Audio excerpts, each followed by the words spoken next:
Good afternoon, good evening, and I guess perhaps good morning. Sound a little like Chevy Chase there. Hello, I have Harp here with me so far. Harp, since you're the first one, you get to be the sound check guinea pig. Can you hear me okay? I can hear you fine, yes.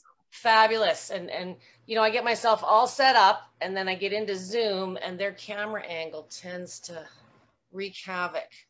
So bear with me for 2 secs. Okay, there. Welcome. I do not recall seeing the name Harp in any of my Shake Talks or visits. Is this your first time here? It is my first time here. Debbie and I've only been a member for, I don't know, probably not more than 2 weeks because I was just diagnosed about 3 weeks ago. Okay, so getting some answers then.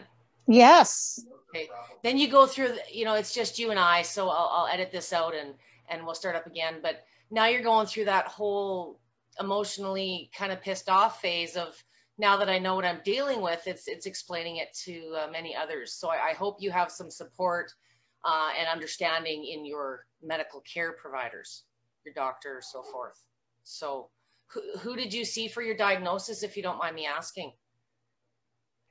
Not at all. It was actually my naturopath, and probably like many of us, and from what I've been reading in the forums, I figured it out on my own. Good for you. Good for you. Right? I ran into it about a year ago and said, "Oh, geez, that sounds just like me." Yep. So you're going to And join then me here that sound like a broken record. And, this is where advocacy, it's important. There's a big awareness piece. So even though lipedema officially exists now in writing, it's still going to be a very long time between, everyone knowing it commonly and a lot of the associated disorders with it. Are you dealing with other things besides lipedema? oh man, Debbie, you are so on this. I want to back up for a minute though, for you recognizing and appreciating kind of the emotional aspect of it. Please. Not only angry, right, but also like sad that I've wasted, 20 plus years trying to figure this out and just living with it and thinking I'm not crazy, and trying to explain to people. My husband has a term called righteous anger. And it's, nowadays, I don't know how, Mira's sitting here laughing, she's used to what comes out of her mouth. And I haven't been booted off Facebook yet, but I am one strike away. I think it's, a diagnosis is, in this situation with you and lipedema, I'm in the science world. And today I kind of dug into the science because I don't know who's doing marketing out there, but when you piss me off, I'm not a scientist, but I've been defending this stuff for 15 years. I sell vibrators and use them for a living. So there's nothing I haven't been heard or called. So, with lipedema, I, like many of you, I don't have it, but as soon as I kind of had an understanding, it's one of those things that, everybody should know about this. Once you have facts, it's so liberating, empowering. But yeah, Harp had 20 years of, doors being slammed and little comments. And, sometimes it's all the little things along the way versus the big hits that, they accumulate on you. And a lot of times with the vibration machines, my experience, Harp, with a recent diagnosis is you have an emotional detox. You cry, you're pissed off, you're the stupidest of TV. It's like you're going through menopause, but in a different way. So it's a release, and it's okay to have that righteous, could be anger, sadness. If you've been on my page a couple of weeks, I kind of got sappy, and I really try not to do that on my post, but it's Canada Day and it doesn't feel like Canada Day. And there's too many people out there suffering. And, the sooner you let go of, it wasn't your fault. You didn't know 20 years ago. And it's probably going to be 20 years from now that, you're telling somebody else, and it'll be the first time they heard too. So for sure. There's a doctor I follow in Chicago. She's fabulous. She's got all kinds of fake news stuff on her, but she's a natural chiropractor type stuff. And she speaks more natural approach, which is kind of a blanket bad term in today's world. But she talks about, emotional trauma and how it physically scars, and all you can do, for part of yourself, heal your advocacy, however you choose to manage now that you have some answers or, at least some direction, is it's about planting seeds. You know, you go out in the garden and you put 5 sunflowers in the dirt, and, you know, sometimes 2 come up, sometimes 4 come up. You know, we're in a real drought situation where I'm at, and, you know, I had to plant 2 or 3 of everything else. But, you know, we've got to stop focusing sometimes on just, you know, which ones are budding, and nurture the seeds that have taken root. And, you know, maybe there's 1 or 2 people that listen to me and join my things, but sometimes it's like, I had a lady this morning send me a message, probably something I did like 7-8 years ago. I had to look it up, and I'm like, did I say that? Really? I must have been having a good day, because I sounded hard. But I wasn't as vocal 5-10 years ago, because even though I knew my stuff, I didn't have the confidence, you know, to have conversations with these doctors and even some of my patients. So the biggest thing you'll find in this journey, in my personal experience, I'm sitting here playing psychologist, poor Harp, she'll never come back, is I'm loving this strength it gives you. So you know what? Yeah, there's going to be a lot more doors slammed in your face and a lot more stupid people on Facebook that don't have a clue, but there's going to be just as many people, in my experience, they don't tend to speak up. Nobody wants to get beat up like you are. Nobody wants to, you know, take the abuse that Debby does. But, you know, if there's 2 or 3 people that are arguing back with you and saying things just out of, you know, ignorance, really, lack of understanding, there's 50 or 60 that you're planting that seed with and watering it and putting more fertilizer on. And you know what I mean? Absolutely, Debby. Absolutely. And to answer your question earlier about any other things I have going, the other thing that I'm fairly confident I have some aspect of is EDS. Okay. I can bend my fingers, like my fingertips back to the back of my hand, thumb to the arm, you know, so I probably need to look at that aspect of it as well. Okay. And then probably POTS. I have very, very low blood pressure. I get really dizzy when I stand up, kind of heat sensitive. So I'm trying to like pull, like we all are all these separate pieces of the puzzle together and try to see what fits and what doesn't.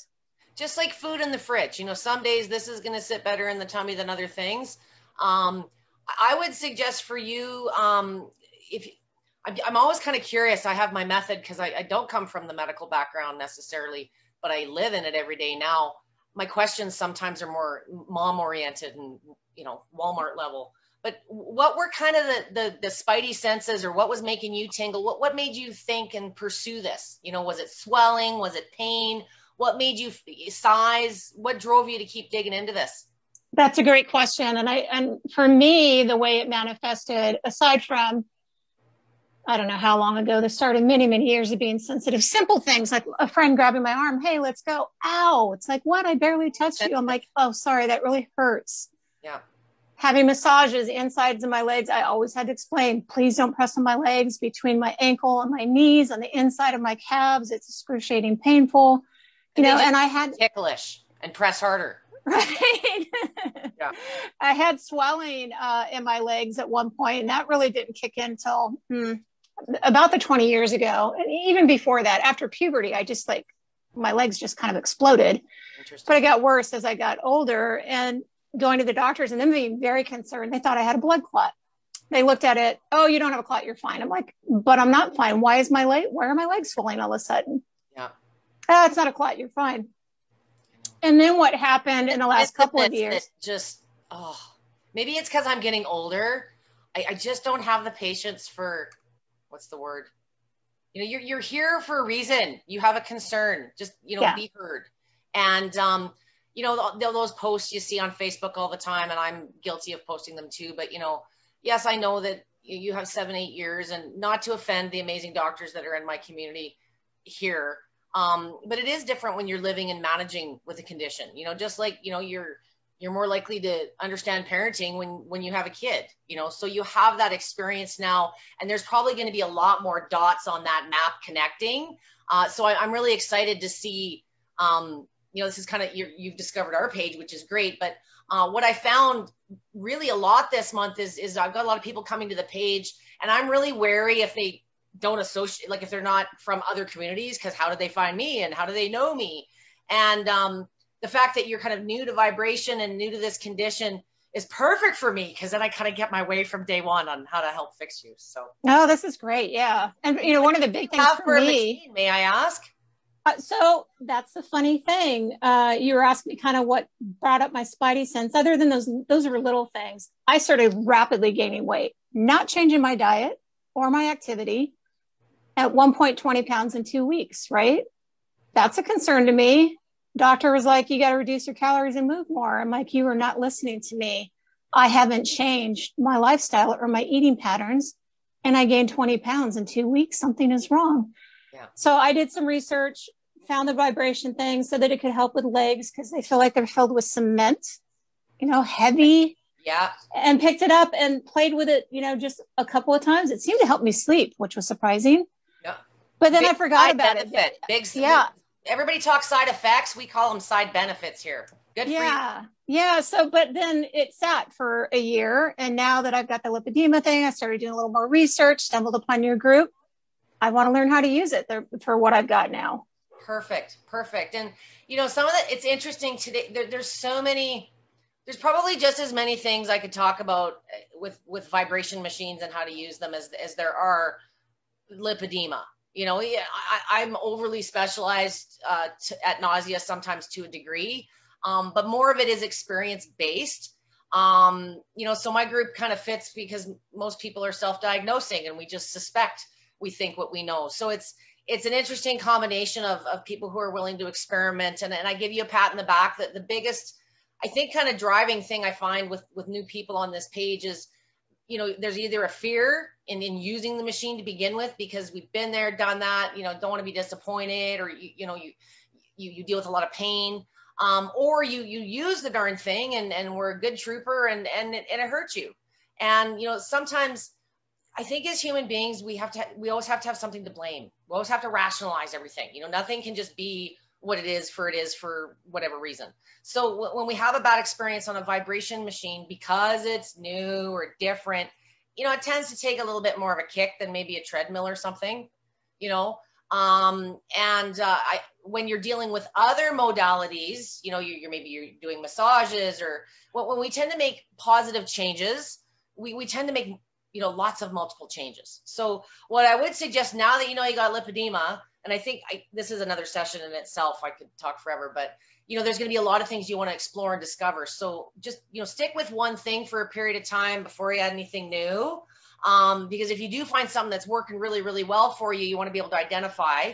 And on the opposite, if, maybe you do have an ill effect and, you do some things Deb said and you overdid it, but you also are doing 6 other new things, it makes it harder to kind of narrow down what might be fatiguing you or increasing pain. So you're going to have a big journal, just like everybody else does. Now that you kind of know where things are going, this is great. So, that's great advice, Debbie. Thank you. No problem. And Mira's sitting here shaking her head because, you know what, you're such a trooper. She's probably showed up for the last 6, 7 in a row. And I tend to be repetitive, but as the group gets bigger, there's, things get lost in the feed, or maybe you're so excited, you get it, you want to get on it. And you're not going to read through Debbie's, hour and a half yap session when she started the page. So today is kind of specific. There was a big, and I haven't actually got to the bottom of it yet. So when I question folks on the page or things come up, please understand if something has happened and it's outside of my experience, which is really rare, I want to explore it. Because if there's something new going on or something else that's contributing to it, I want to make sure in a bad situation, we get to the bottom of it. And there was a few questions, not just in my group, but in other groups about head vibration, eye vibration, ear vibration. So, being that I used to sell these damn things for a living, it tells me, there's a company out there, using some studies saying, oh, this kind of machine's bad because it rattles your brain and your head. Well, so does jumping on a trampoline and a rebounder, for that matter. Our brains are used to movement. They're used to being shaken, but there are guidelines out there about vibration causing potential effects to the eye, the head, the ears. And we're going to break that out today because it's one of those other things that is very prominent in what we refer to as occupational vibrational exposure. Occupational vibrational exposure is kind of the only guidelines really out there that are established for, how do you play in the sandbox of vibration safely? Kind of just like, how do you treat lipedema? Before that existed, there was no black or white answer. So when it comes to vibrational exposure of the head, some of the science that has been explored and some of the guidelines out there are based around occupational exposure, which is tampers, jackhammers, dump trucks, industrial applications. Anytime you're working with motors or things that move, there is a residual effect. And if your body's, even just sitting in the cab of a skid steer, a bobcat, and working the controls, there's going to be vibration because you're attached to something that's creating movement, and there's gears. And so, some of these things aren't realized until years and years after the fact, and you've got arthritis and frozen shoulder and slipping a few discs. So these guidelines have been established over years. I wouldn't say, in my opinion, they're the most current, but anybody that's got a lunchroom or a safety officer at their office will be familiar with occupational safety standards. Those also include things like washing your hands after you go to the washroom. There's a whole gamut of things in a workplace, but where the occupational thing comes up is some vibration machine companies. This is not a brand war, but in the market, there are two scientifically validated types of vibration plates. Vibration plates, how they move, what you do on them are very different than, that dump truck or that tamper. The biggest difference between occupational and workplace vibration hazards and what we're doing on a vibration plate is exposure and frequency ranges. So exposure, when I'm working on a pavement crew and I'm holding a tamper or a jackhammer, I'm doing that, sometimes 6, 7, 8 hours a day. My body is resisting the impact, trying to hang on to this darn thing. And, some of that equipment operates in very high frequency ranges, 1, 2, 3, 400 hertz.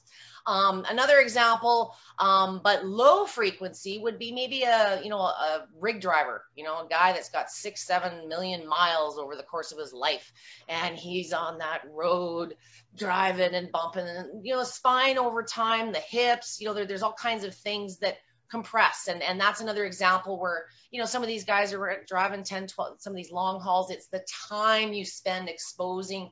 And, there's other things, just being in a seated position that we know our body digresses from. So that's another example. And where the head vibration thing comes in is there are certain very particular types of equipment operators where maybe they're getting more exposure to the head. And there have been instances, of anything from, neck tension and migraines to, I imagine, probably some circulatory, some blood clot issues. And, if there's pre-existing conditions, concussions, the guy maybe took on a job a couple years ago, there's a lot of variables. So there are some guidelines established around this, how many hours a day, a guy working heavy construction can be exposed to this equipment, how many hours a day they're allowed to use it, take breaks. So there's all kinds of regulations. Vibration machines do not have this. So there's a little bit of back and forth. If you look up whole body vibration on the internet, that's what it's referred to in the work stuff. But it's also what we call vibration plates. I wish it was, I don't know, something else, vibration exercise and vibration therapy. But because it kind of got started as whole body vibration, there's always been this key term mix up. And some of the marketeers have taken it to the beyond. So where a lot of that is coming from is the majority of vibration really hasn't been explored. There's not a lot of studies out there just looking at vibration plates themselves where we've put vertical beside oscillating style plates and compared, is one better or worse than the other. There was one study a number of years ago. There's a couple studies around safety regarding these vibration machines, but there was one study completed by the good folks at NASA. I will drop a link to that study. It's like 16 pages long. But the big and the small of it, I'm going to go over a couple of things here. I'm going to flip into words. So if I'm looking awful, let me know here. This study investigated vibration exposure and biodynamic responses only at a 4 millimeter amplitude and 30 hertz frequency. So what that means is the machines were set at a movement amount of 4 millimeters. So each time you were only moving up and down 4 millimeters. And because vertical and pivotal platforms operate differently, pivotal platforms have a much more amplitude, and it varies depending on where you put your feet. But the best machine in the world has a frequency range upwards of 30, 35 hertz. On a vertical platform, they move much higher in they're faster in their frequency, but they move much, much less. So on a vertical platform, your frequencies, based on the kind of the scientific model, the power plate, you're going to have frequency settings of like 30, 35, 40, and 50 on some of the big commercial models. But the amplitude maximum is two features. You've got 4 millimeters, and there's a low setting of 4. So they call it rotating vibration and vertical vibration. So again, another new term to confuse things. But what they found, and I'm going to say this, our key finding was that the short duration exposures to rotational, I call it oscillating, vibration at small knee flexion angles, so your knees were slightly bent, have the lowest risk of negative side effects on the basis of head acceleration and mechanical impedance. Whole body vibration therapy health risk cannot be accurately calculated using ISO health standards. And I just explained ad nauseam because they're completely different things. So you can't put an apple into an orange peel and call it the same thing.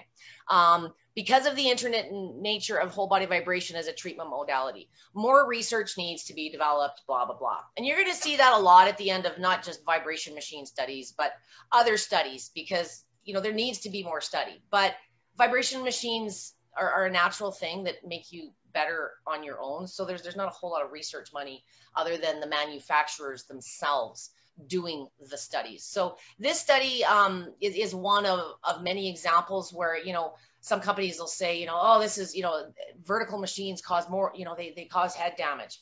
Well, I didn't hear that in what I just said. What I did hear was, you know, there's less head vibration on this style of machine than there is this style of machine. As someone that's been fortunate enough in my years to own the very best of both of the machines in that study, a vertical power plate back in the day is an all steel German tank, and it feels awful on your head. If you've got head sensitivities and, you know, glaucoma and eye pressure issues, you've already got, you know, your body's already guarding and protecting that area. Is it harmful is the question. Not, is it pleasant? Is it uncomfortable? Does it make your ears tickle like they're on fire? You know, that's all I learned on for the first 2 years of these machines. I didn't know about this kind at the time. And, you know, in my experience with some of the 90-year-olds that were doing push-ups and massage, you know, they got used to it. You know, they learned to breathe. They learned to relax. I would say more people prefer this type of movement. And if you dig further into the study I just took an excerpt from, I will put the link. What they found is because the movement is this versus this to a degree, how the axis when the vibration actually hits your head is less intense for that reason. But, you know, I'm just speaking from my own experience with hundreds of people. Are they pleasant? No. Some people love vertical machines. It's the only thing they like to use, but they can get costly. The average vertical machine, to get something of similar performance with a basic oscillating machine out there, you're stepping in at probably a $1,500 to $2,000 investment. So in my experience, you know, what is more harmful? Neither of them. They're not harmful. You're just going to like one more than the other. So this and this are the two types of movement. They've both got a ton of study and research, but most manufacturers out there are selling this kind or this kind. So they're going to promote what makes this look better or what makes this look better. In a perfect world, everywhere that sells vibration machines or uses them in a therapy office would have a $15,000 Vibrogym Pro, which is the original power plate. The power plate today is a little bit different, not quite the same machine. And the other machine they'd have is a $15,000 Galileo Fit. They've got a few awesome medical models, but those are the true pioneers in the research. Galileo at the forefront years before, way more study. But this is naturally how we move. So when we get into head vibration, you know, is it harmful? Don't get hung up in marketing. Anytime there is a detrimental claim, another claim that I've heard that isn't about head vibration, and I'm going to get into minimizing that here very shortly, is, you know, they liquefy organs. What? That's a pretty big darn claim, and I would like to see a study. So if you're speaking with a company and you're trying to compare machines and decide if you're going to invest in this equipment, or you've invested in it and you've heard something and you're afraid to use it, whoever has made a derogatory claim, please ask them to validate it with a link so you can do your own research. And if you'd like, you can send that link to me and I'll do the research for you. That also goes, I think, for the opposite. If you're getting a big claim about, this will cure bone density in 6 weeks, if it seems a little too good to be true, maybe it is, maybe it isn't, maybe there's some truth, that kind of stuff we can look into too. So for today, I'm still kind of waiting to hear back on a couple of issues that happened. And I don't want to call anybody out and maybe there's more information to be, but I have never had anyone have eye damage or eye issue or head trauma or head problem, ear. I have had people had discomfort, and I have had people have, sometimes flare-ups due to things that were already existing. So if you were going for a big jog and you're prone to getting migraines, you might get a migraine on the machine if you're using excessive amplitude. What I would say and caution against when you're using a vibration platform, if you are sensitive, if you have a reason to avoid head exposure, so things like you're dealing with a glaucoma, you have increased pressure in your eyes, you have hearing sensitivity issues, or you've just had recent surgery of any kind, new teeth, new earlobe, whatever you might get, common sense applies. So, maybe don't do something like a push-up where you're putting your head in the path of, most shake. Sometimes when I get questions about head vibration, I'm not getting told what you were doing. So if you were doing a handstand, yes, I have people that do handstands on vibration machines. But, if you were doing something that puts your head in that area and you're dealing with deficiencies, common sense, I hope, would apply to a degree. So, maybe sometimes if you're having discomfort or you just don't like the sensation, we should look at things that don't stimulate the head directly. But if you choose to, of course, I always have a way to make it feel better. So I'm going to shut up and I'm going to get shaken. So I have 2 machines set up today. Do I have? Yes. I'm going to set myself on a low setting. Oh, I need to get a bigger picture because I not see any of you. Boop. There we go. Okay. I look like a jailbird today, right? Okay. So, for those of you that have not watched me before, I always recommend having a stool available, starting this way. This is the #1 way to reduce head vibration. Maybe not forever, but if this is your first time using a machine, or you've had a spook in the past, or you're just sensitive, to head movement, you get vertigo, things like that, you're not really going to feel it much past the kneecaps, mid-thigh. The closer your feet, the less you move in oscillating mode. The wider your feet, the more you move. The #1 reason for head discomfort and any of the concerns in any of the studies to date is excessive amplitude. So there's too many frequencies to be explored to say, a definitive list of what is best for everything. It'll never be done. But the more you move, the more you shake, the more your head moves. It's just a logical thing. So if you're working with a vertical style plate, hopefully you have an adjustable amplitude setting. Many do not. It's usually a fixed setting of about 0.1 to 0.3 millimeters. Some of the better plates in the market, the power plates, might get into the 1, 2, perhaps 3 millimeter range. The machines used in these studies were pushing 4 millimeters of amplitude. So most of you that have a vertical plate at home, it's really not applicable unless you're using a $15,000 power plate, okay? So sometimes when you're looking at the study and your doctor says, oh my gosh, there's excessive head vibration that might cause blah, blah, blah, these machines are way meaner than any of the things you guys are using at home, trust me. Okay, so #1 way to reduce head vibration, sit in a chair, get used to it. If you do deal with vertigo, you're full of toxicity, give yourself a few sessions in this manner, see how your body copes before you progress to standing. Standing, weight bearing is always going to provide more benefit. It's going to give you better bones, better strength. We were meant to stand, okay? So standing really tall, can you see the top of my head? Standing really tall is the #1 way to get the most head vibration. Locking your legs, that's why we tell you not to do it, is because you can hear it in my voice. Now, everybody knows everything, and when we first get a vibration machine, what do?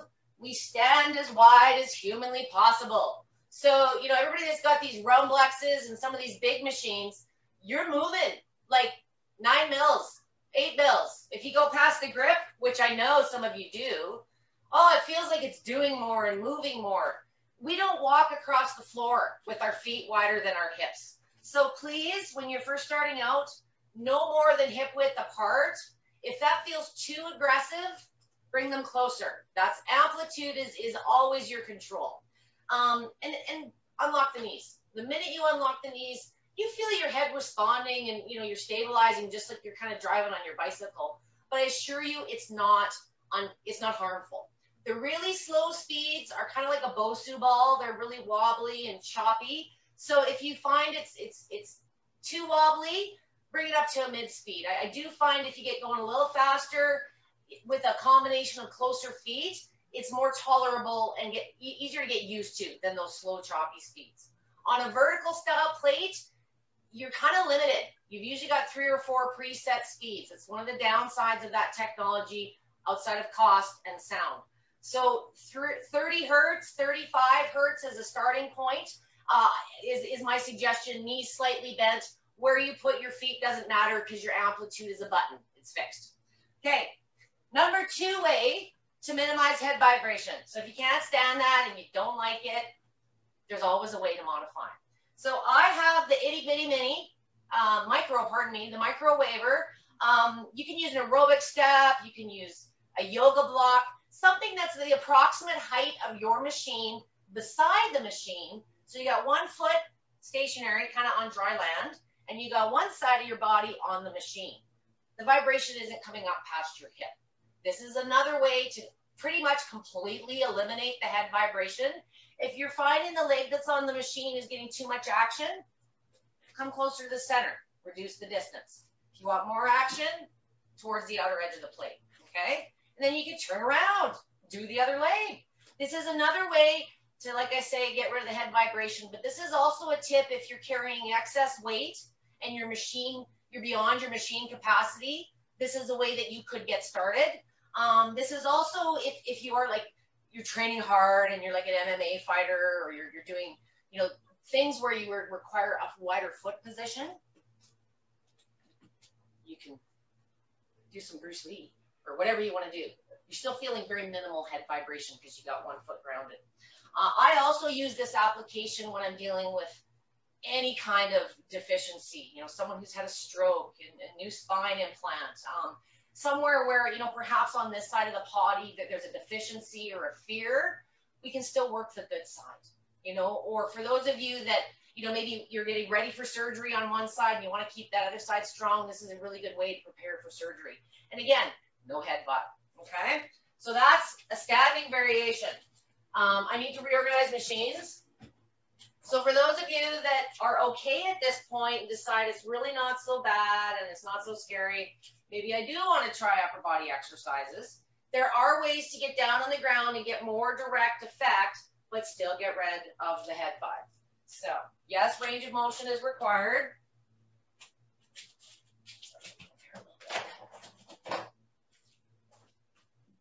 Same darn setup. I know that you guys love that I make it so complicated every week. Okay, I'm probably too close to the wall, but it's more important that you see me.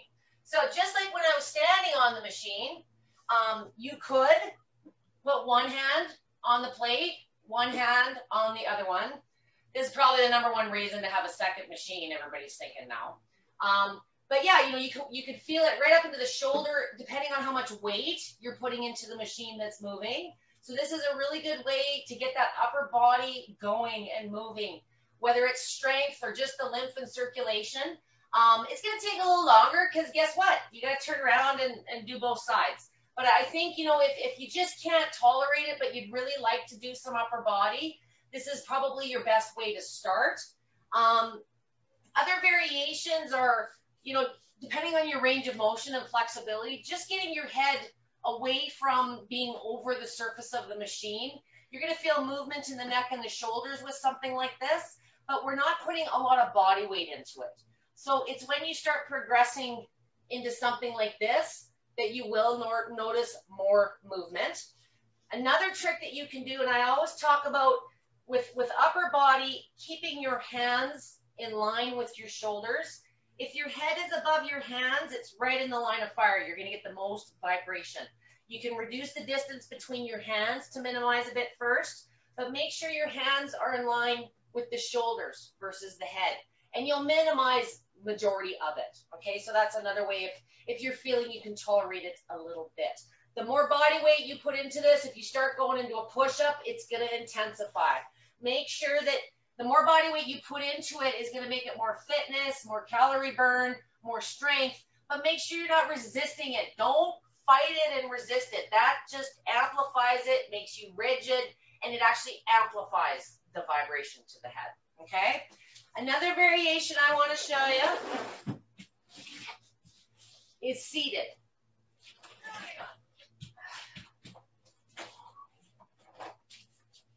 Okay.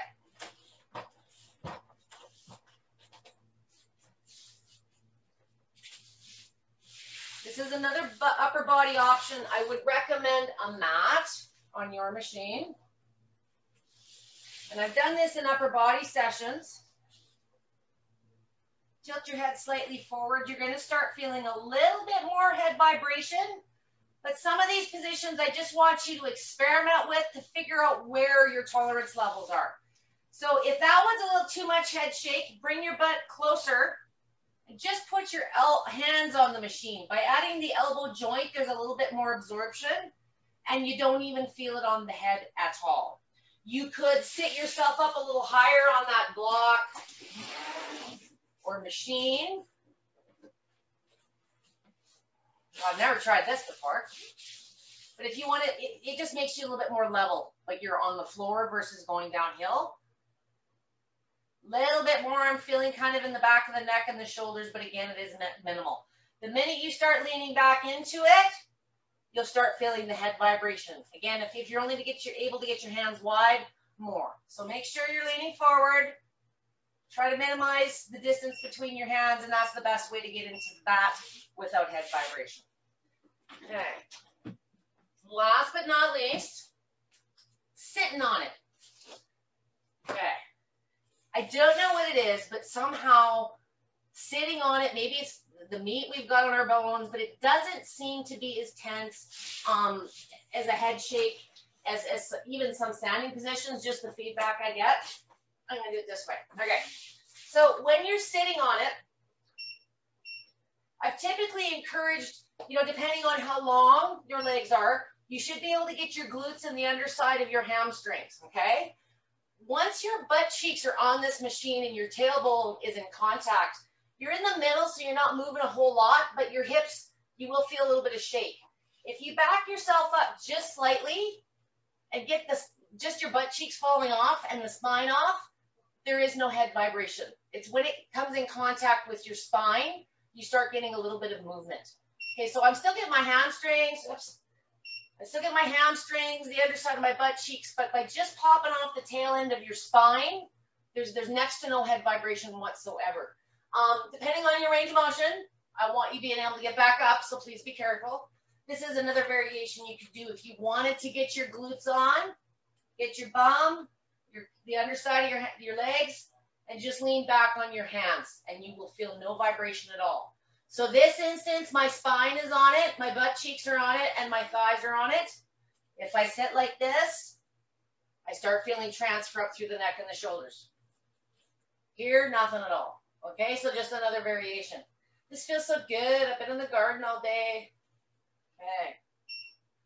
So those are a few variations. The reason I show you that, even if a study ever did come out that, vibration machines are potentially, where somebody was hurt, there's lots of things where people get hurt, and it's not necessarily a reason for the rest of the world to completely not entertain something.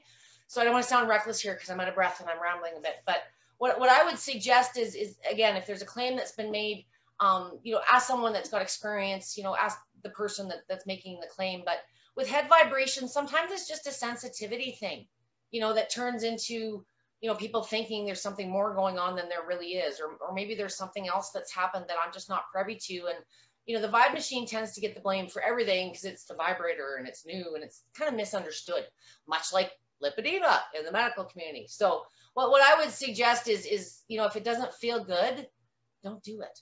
You know, try and keep it relaxed. If you are going to experiment, don't resist and fight it, because it'll just make it worse. And try minimal durations. You know, don't go down and put your hands on it and do that for 10 minutes. You know, you won't be able to get up off your knees. But, you know, if you're sitting down and doing some massage on your legs and you're down there already, you know, try just building a little bit of tolerance or getting used to how it feels. For me, the benefit of what you're going to gain by working the upper lymph directly, you know, as opposed to, it's just some getting used to, you know, the benefits far outweigh the short-term discomfort. If you are dealing with, you know, things where you've been told to avoid stimulation to the head, you're dealing with a recent concussion, glaucoma, I keep bringing up. I've got a brother-in-law that took a hockey puck to the eye years ago, has glaucoma, and his blood pressure with the hockey puck went, like, he almost lost the eye. So he still uses the machine. He's got neuropathy. It just makes him feel better than it does worse, but I won't allow him to do any upper body exercises. I want really short, high intense durations. I don't want his blood pressure raised for big, long durations. So when you're using a vibration machine and you're wondering, you know, you've got a head issue and is it appropriate? You know, sometimes it's a matter of just, what is exercise appropriate? And if exercise is appropriate, what kind of exercises? And more importantly, are there exercises we are to be avoiding?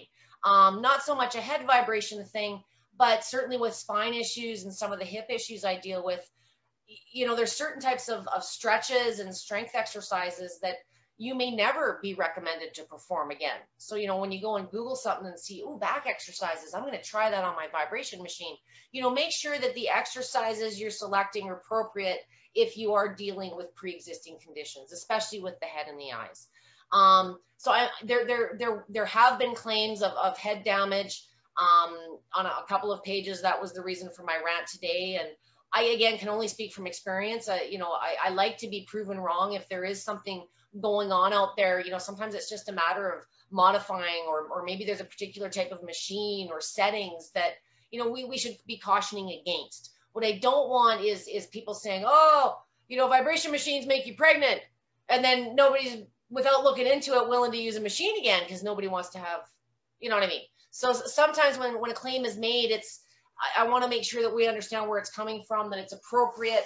I have this happen a lot of times in my pediatric groups where, you know, a kid may be fatigued or have diarrhea or something happens. And very, very, very commonly it's related to overuse or overuse in general with too many other things. You know, the poor kid's done 3 hours therapy today, and then we still had to do our 20-minute vibration machine session. So if there is something going on, and most importantly, if you're dealing with a fear and you've had a bad experience, just like Harp started with here at the beginning, please reach out to me.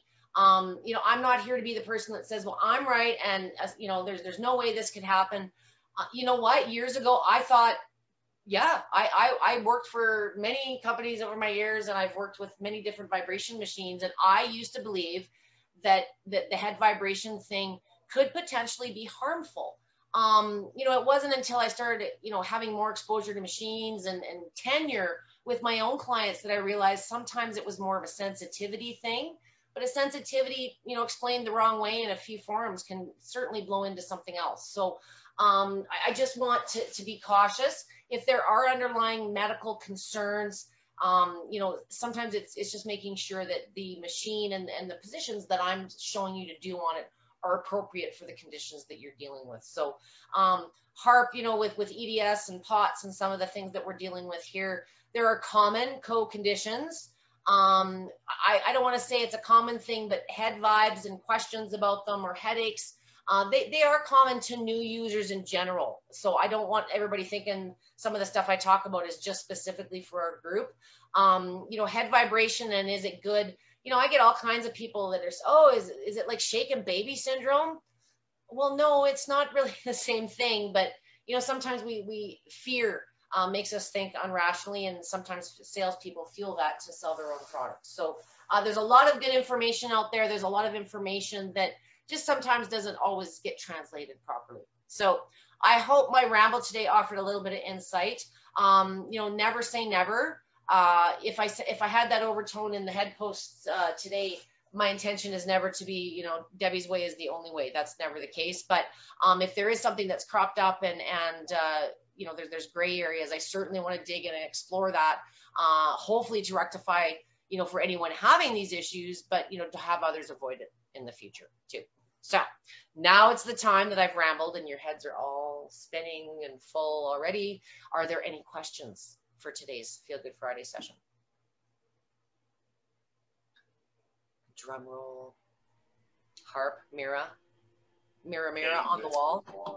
Hey, Debbie, I have a quick question, and I think you're touching on this in a different way, but I've read in a couple of areas, I think in the group, where it's like you have to use the vibration plates on their lowest setting. You don't want to go up. You don't want it to go sideways. You don't want it to go up and down. And so it's been a little bit confusing as somebody who's new to it to try to figure it out. And, or maybe just the answer is I need to try it on my own and see what works for me.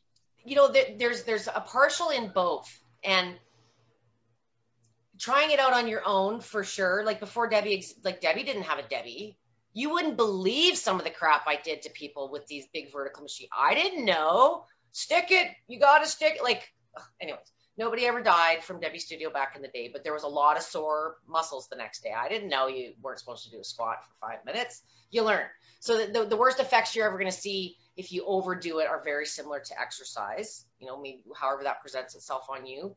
But the settings thing on a vibration machine, and I've got this covered in my starting videos, but it is an hour. And, you know, sometimes people come to the page and they don't watch that. So I kind of go over a number of newbie things in that first video. But one of the biggest things I say, which happens to be in direct conflict with what it says in the machine when it comes in the box is the speeds thing. So just like a treadmill or other things, most companies making these machines will say, well, we want you to start slow. You know, so like a treadmill, you know, we start at a slow speed and no incline is the mentality. But on a vibration platform, especially the oscillating style, the speeds or the frequencies have purpose. So different speeds are what drive the benefits. A lot of people think, and many doctors have told me, well, the wider you stand, the more benefit you get.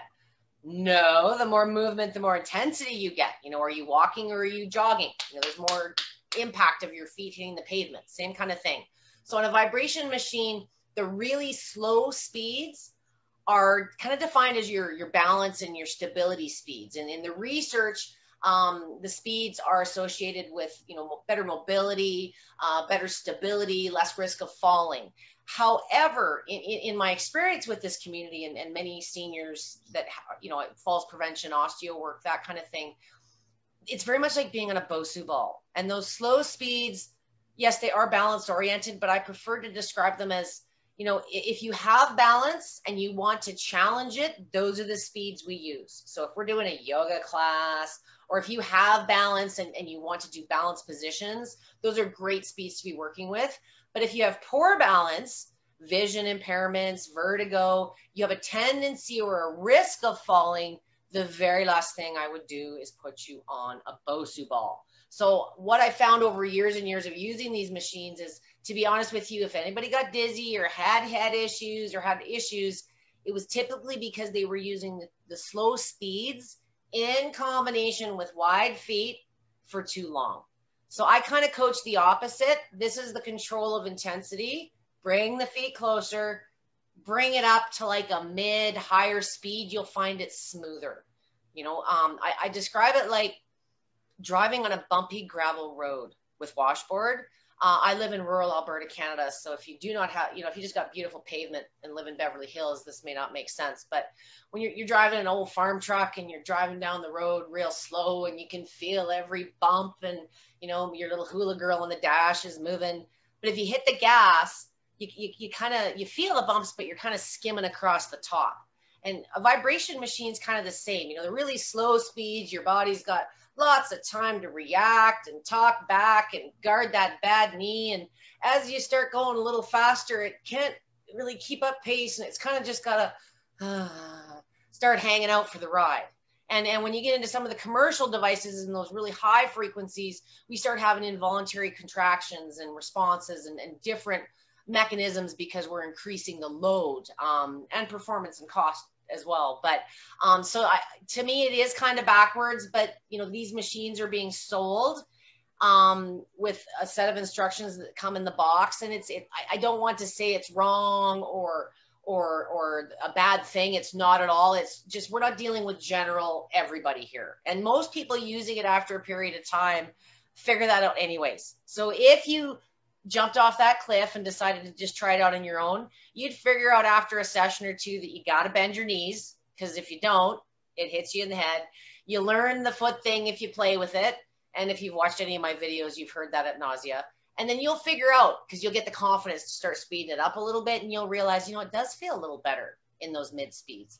The mid speeds, the reason they feel better, those are your relaxation speeds. So on an oscillating machine, there's certain benefits that are universal, things like circulation, lymph, relaxation, but there are benefit specific things within those ranges. So people that have, vertigo, elderly that are not stable, often have a very bad experience if they just take it out of the box and follow instructions, because they're doing that really slow speed and, they want to do a good job. So they stick with it for 10 minutes. And where the head thing honestly really comes in is they lock the legs because they don't know to bend, and their whole head just goes like this for 10 minutes because your body's kind of just like an A-frame. So that's where some of the head issues do come from.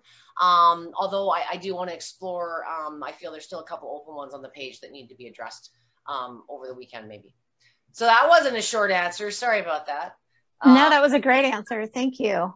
It's so not great. And sometimes this is the curse of, I've just been doing it almost too long because I can't sometimes keep an answer simple. But to me, this is absolutely one of those things everybody should try and give it a good try. If it doesn't work out for you, that's fine. But, my story is I never stuck with anything my whole life. And now I teach like neurosurgeons and people like you to use these machines. And I'm just a mom that had a bad knee and a bad attitude and a big butt.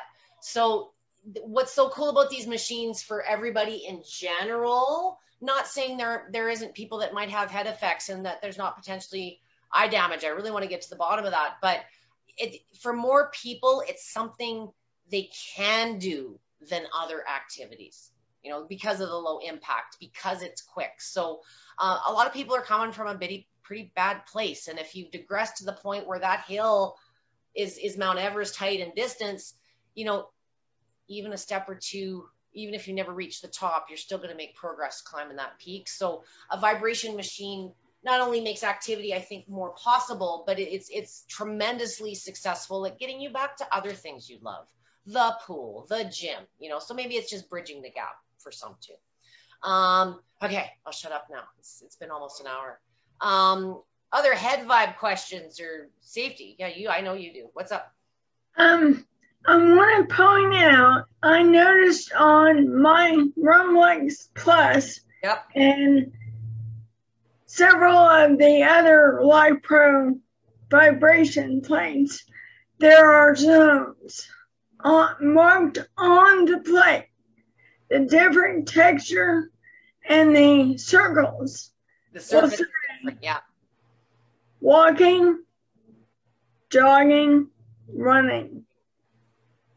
So it's a marketing way to explain it. So you can tell if you're walking, there's less vibration compared to running. Okay. Student.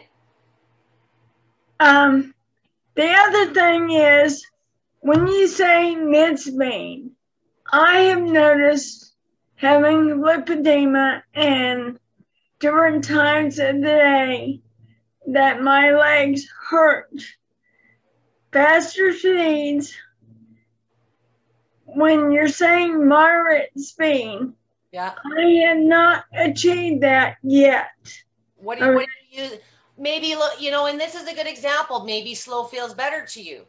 Yes. Okay. I push it to the fastest speed that is moderately painful.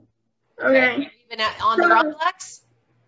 I'm on the Rumlex Plus, and the oscillating, or what are you using? Oscillating, I go about 15 to 20 on the speed. okay, at the midsolar, which is the walking circles. Okay. Okay. And when I'm doing the pulsation, I tend to use that first. Is it a little bit of a warm up? As a warm up, Nice. about 15. Okay. And then do the oscillation. So when you say mid speed, I know you're actually referring to this. You're still talking in the orange zone on the color. Yeah. Okay. Yeah. And I'm not there. Rumblex. So the reason, and that's good too. We should have a little point about this. Lots of different machines have different speeds. Okay. So the language of speed on a vibration machine is hertz, or cycles per second. I said this in my session earlier this week, but if you were in a car and your speedometer said 0 to 200 speeds, what is it? Is it miles? Is it kilometers? Is it light years? It's undefined. So on a vibration machine, regardless of how it moves, each time you're moving, it's referred to as hertz. The other combination, which Mira has defined on her machine, the markers are walking, jogging, running. There's different terminologies. Some companies might say like low or mid or high intensity. It really depends on what they refer to it as. But there are math measurements to that. That is your amplitude or your displacement. So if I were to take a pencil and stick it on the Rumblex at the walking position and put a clipboard in front of it, it'll make a mark, and there's a distance. It's pretty accurate. You don't need to pay these engineers money. I've learned these things. But, it's going to be anywhere right in the middle. It's going to be 0. But as you get away from that center axis, that mark gets bigger. And it's the combination of those two numbers that equate to different benefits. So on your machine, because Harp's a newbie, she's going, what's pulsation? I don't know about pulsation. So in the science world, there's this kind and there's this kind. But market demand, I want a pink machine and I want one with workout straps. And so as the industry has kind of consumerized to a degree, there are other movement styles. Pulsation is a very, I don't know that I'd call it a vertical, but it's close to, let's say, vertical, but it's really not very intense if you're dealing with, very delicate, intricate things. And I want to get a little bit of circulation going. It also is just a good feel good, putting your feet on it at the end of the day. If you got arthritis, it's just a nice stimulation. Lateral is another one that moves side to side, and it can have a bit of bite. The amplitude tends to be fairly aggressive, the amount. So amplitude on this that movement is how far this way it's going. But there's no movement this way. So, sometimes variety is the spice of life. And if you're dealing with a situation where maybe you have good days and bad days, or you're dealing with a setback, a surgery, sometimes those combinations are an advantage. It just gives you other options. Bottom line, whatever you're doing on the machine, the universal benefit in this group, I don't care what the machine is, what the setting is, what the amplitude is when you move, lymph moves. So, I try to keep it simple. And a lot of the comments, to your point, Harp, if there's mixed recommendations, I do sound like a drill sergeant sometimes when people come in, oh, I did this and it was awesome and it was the best for me. And we all know different things are us. But then Debbie will jump in and say, no, don't tell them to go as fast as possible with their feet wide for 20 minutes. That might work for you. And some people are okay day one. But, it tends to be the people that are desperate and in pain it feels so good when you start using the machine. It's really easy to overdo it. So ill effects tend to be, there's no bad. There's just getting better at how we do it and understanding, what's best for our body. And Mira's, another example. Some people do find those slow speeds better. It just like, your lumps and bumps are going to be different than Harp's, and how you treat them might be different. So experiment, at will. You're only limited by your imagination and your range of motion. But if you do run into some weeds or have ill effects, I got your back. Let me know. Okay. We're all individuals. How's your hip? You fell down last time we talked. My hip is not the issue. My leg buckled and went out under me, and I hit the pavement.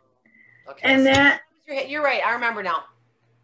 And that's probably due to my joints.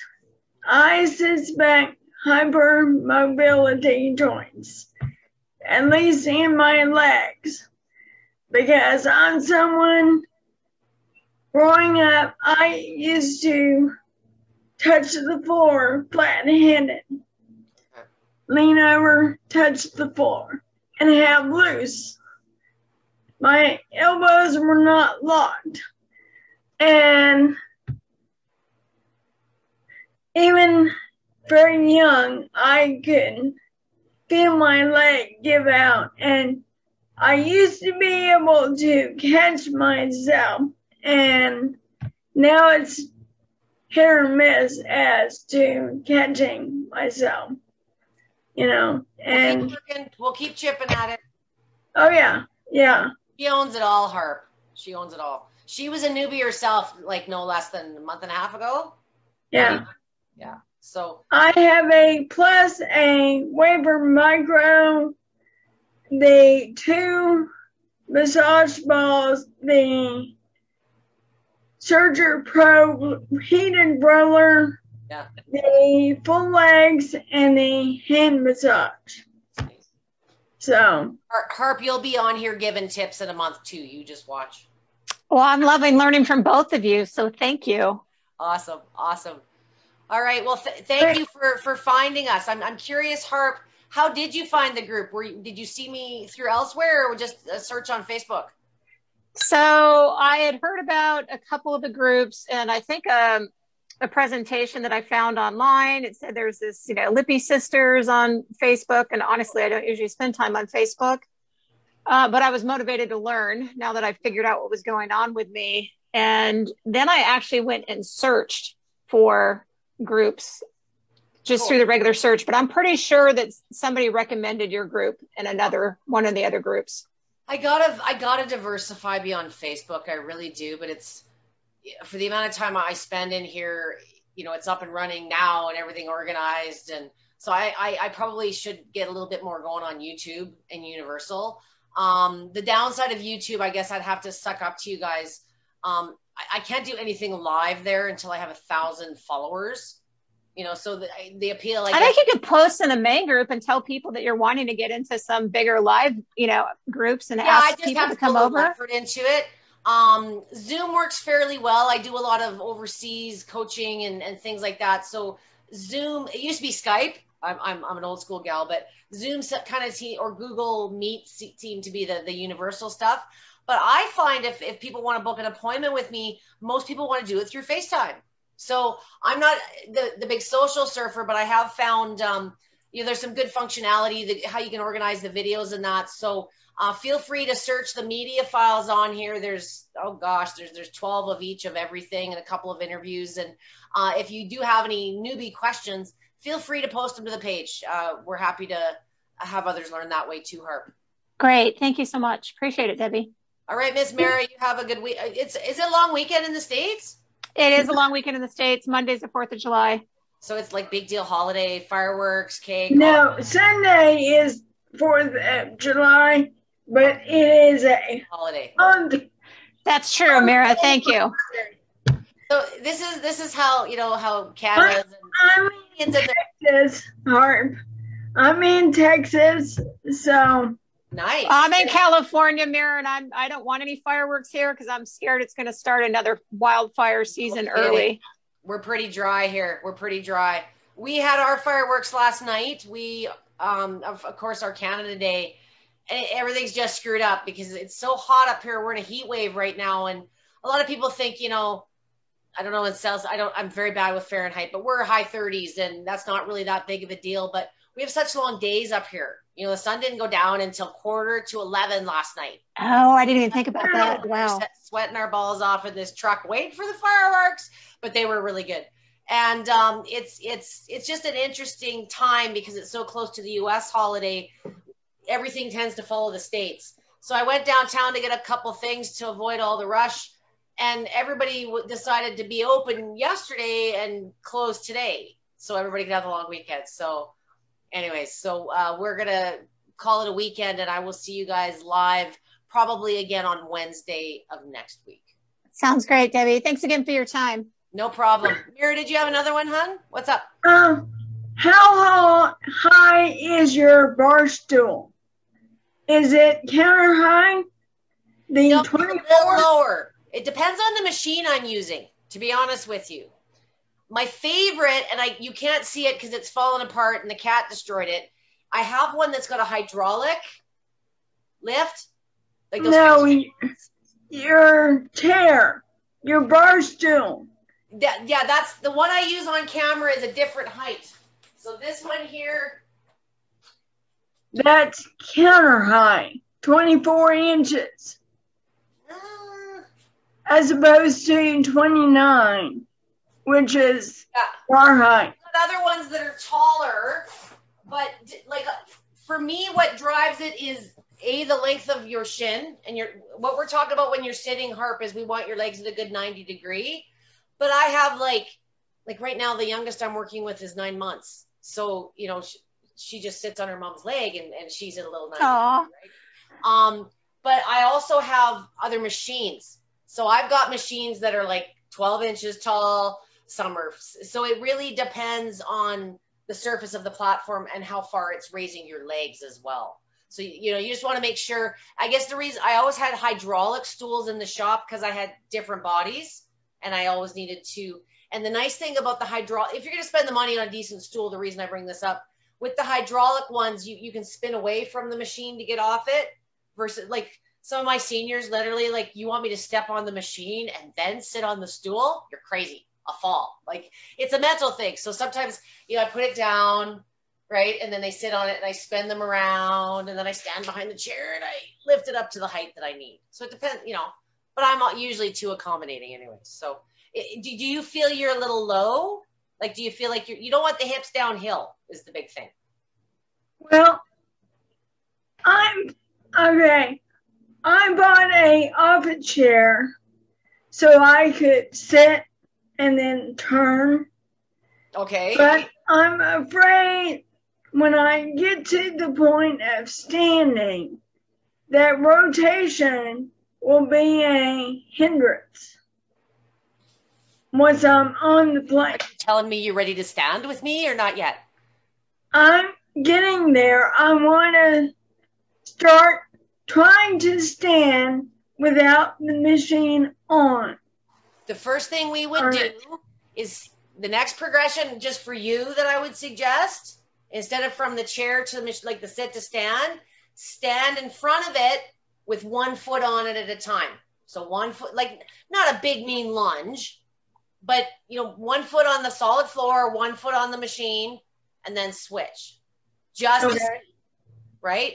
Long term, because I know you probably use it throughout the day, you might want to invest in a stool, but then I know I screw up your whole floor plan there. So, does your office chair come up at all? Yes. And maybe a wedge to bridge the gap or something. Maybe we have to have a one-on-one and you have to text me. I see you, but text me like a view of the other, like what it looks like where you're sitting. Or maybe even just, if it's near a wall, maybe you just need something to grab onto. The worst part when you're on the machine and you're trying to, is our own fear that we're going to fall off it. So sometimes you just want something to hang on to. And it's way cheaper to go to like an IKEA or something in the medical store and just get like a wall handrail. You know what I mean? Something like that. I put mine by the counter before, Mira, so I could, when my knee was hurt, so I could hold on to the counter, like where it came to a corner. So I could hold on to either on the side or right in front of me. And you can even adjust how much weight you're putting on by leaning on the counter a little bit. That's a good idea too. And like everybody's setup is different too. The downside of the Romblax is it's not super light. So the last thing I want you doing is, I would be happy to, if when we're at that point, just send me a picture of your layup. Maybe I have other suggestions. The worst thing when I make suggestions is you're a good girl and you go do what I say and it doesn't work out and you're pooped for 2 days just for moving the damn machine around. I don't want to do that. Well, right now I've got a longer power cord ordered. Okay. Because right now where I have it, it's not close enough. Is the screen side is closest to me instead of on farthest. Okay. Understand. And I need to flip it 180 degrees. Do that and run the cord underneath the machine, so you're not like between the legs. So once you plug it in, so you don't have something else to trip on.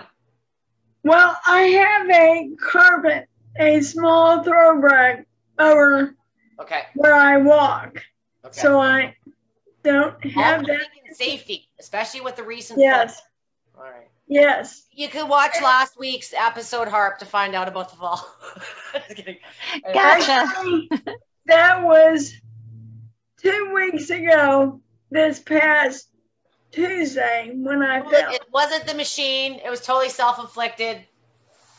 No, it was not the machine. I was walking to my truck and my leg gave out and I hit the pavement and scraped both hands, my arm, and my knees, and ended up, I did not feel it until 2 days later. I had chest pain. Yeah. And then bruises. Yeah. Even though I didn't hit the pavement on my upper chest, it was the impact. Oh dear. I'm glad you're okay, Mira. So. And she's still shaking. All right. It's all a safe space. You know, most of mine are all self-inflicted for sure. It's usually when I'm doing fancy fitness moves, trying to show off at a trade show or something, and I'll bite the pavement. And no, I've hit my face on the machine, taking on some construction workers. Wouldn't be the first time. All right, you guys. All right. I'm gonna let you have your weekend. I'm gonna feed my kids, and any questions that may come up in your brain after the fact, I'll get this probably posted up by tomorrow morning. And keep it up. If you have any spooks, Harp, just drop me a message, hon. Thank you for that. Take care, both of you. Have a great weekend. Take care. Bye. Bye.